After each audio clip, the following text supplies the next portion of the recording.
I've been thinking a lot about silence lately. The kind where you've got something sitting on your heart, something you need to say, something you need to process, and somehow it never quite makes it out of your mouth. I've been thinking about all the years I spent doing that, protecting people, protecting relationships, protecting feelings, and versions of stories that weren't even mine to protect. And somewhere along the way, I realized I was paying for that protection with pieces of myself. This weekend is always a strange one for me. June 5th is the day my mom died. June 7th is the day she was born. She died in 1999. She was 44 years old. I'm 52. Which means I've now lived 8 years longer than she ever got the chance to do. 8 years. 8 birthdays and Christmases. 8 years of watching my kids grow. 8 years of becoming someone she never got the chance to meet. And every year around this time, I find myself thinking about what she left behind. Not things. Lessons. Strength. Questions. A voice. And maybe that's why this week's episode found me when it did. I'm Christi Chanelle, and this is Sassy Politics.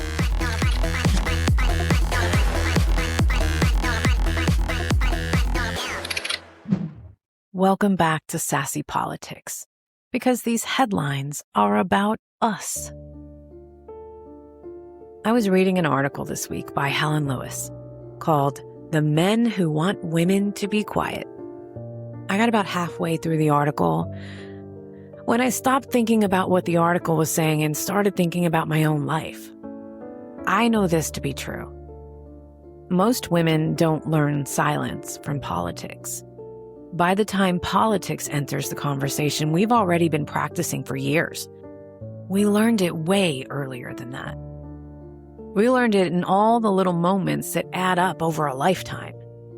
The times speaking up that didn't go well, the times telling the truth that made everyone in the room uncomfortable, the times we figured out through trial and error that keeping the peace was just easier than having the actual conversation. And after a while, that becomes automatic. You stop asking yourself what you genuinely think, and you start running everything through that filter of how everybody else is going to react. I can see it looking back at my own life, in high school, in relationships, in friendships, in moments where I knew exactly what the truth was and chose to stay quiet anyway. Because I was afraid of what would happen once I said it out loud. Once you say something, it's real. Once you say it, people have opinions about it. Once you say it, somebody might just push back or pull away or make you feel like you shouldn't have said anything at all. And if you're somebody who has spent most of your life making sure everyone around you is comfortable, that possibility feels genuinely terrifying. But here's what I had to learn the hard way. Silence doesn't protect you from any of it. It just postpones things. It delays the conversations that need to happen. It delays the healing that's waiting on the other side of those conversations. And if we're not paying attention, it delays us from becoming who we were actually meant to be. And of course, this is not new. Women couldn't vote in this country until 1920. After decades of being told, loudly, legally, officially, that they didn't need a voice in their own governance. For most of American history, Black voices weren't just discouraged, they were violently suppressed. Indigenous languages and cultures were systematically taken away in government-run schools designed specifically to erase them. And through all of it, the people doing the suppressing understand exactly what they were doing, because a voice that gets silenced can't organize. It can't challenge. It can't change anything. So when the same playbook shows up today, different targets, different language, same intention, we should recognize it for exactly what it is. Because controlling who gets to speak and whose story gets to be told has always been about controlling power. That's why I refuse to treat finding your voice as some soft, feel-good concept. It isn't. It is resistance. Real resistance. It matters right now in a way that is urgent. This week, someone on my team walked into my office and handed me the beginning of a book she's writing, her story, her life. And she was wrestling with something I have watched so many people wrestle with. How do you tell your story when the people in that story are still in your life? How do you talk about the things that hurt you without spending the whole time feeling guilty about it? How do you stop worrying about everyone else's feelings? I told her something that took me a long time to fully believe myself. I said, they did this to you. You didn't do this to them. Your story belongs to you. And I watched something shift in her face when I said that. Because what she was really looking for wasn't writing advice. She was looking for permission. Permission to be honest. Permission to take up space.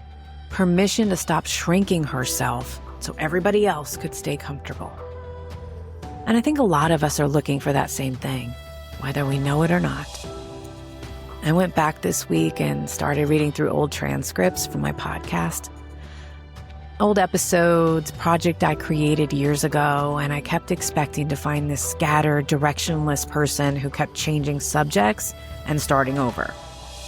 Simply vibin', love you, miss you, bye, sassy politics. Different names, different seasons, and what felt like completely different versions of me. But there was a through line in every single one of them. Every project, without exception, was about helping people find themselves, helping people realize they are allowed to take up space. I just didn't know that's what I was doing until I looked back at all of it. That's what this work has done for me. Every episode has pushed me to be a little more honest, a little more myself. It definitely didn't happen all at once, and I didn't even know it was happening at all. Because it never happens all at once. It happened one story at a time, one uncomfortable truth at a time, one conversation at a time, until I stopped asking for permission and started trusting what I already knew. It's that thread that's been running through everything I've ever made.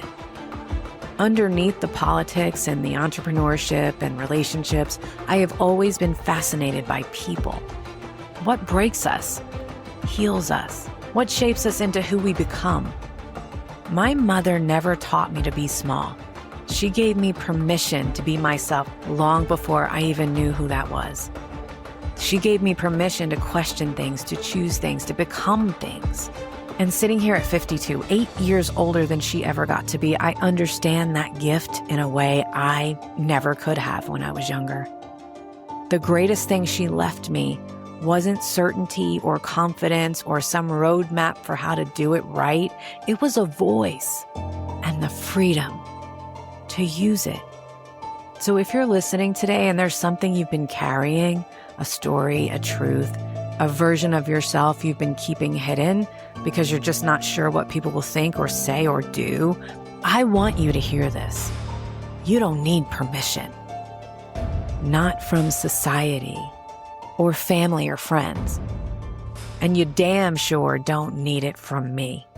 You already have it. The most fulfilling thing I've ever done wasn't build a business or start a podcast or grow a social media platform. It was learning how to stop abandoning myself. And today you're getting the most healed version of me. It's not finished yet. It's just the most healed version so far. And honestly, that's enough. there's always hope because you're here. Use that damn voice of yours. Do you hear me? And listen, I want to hear your story. So it's time you told it. See you next Tuesday.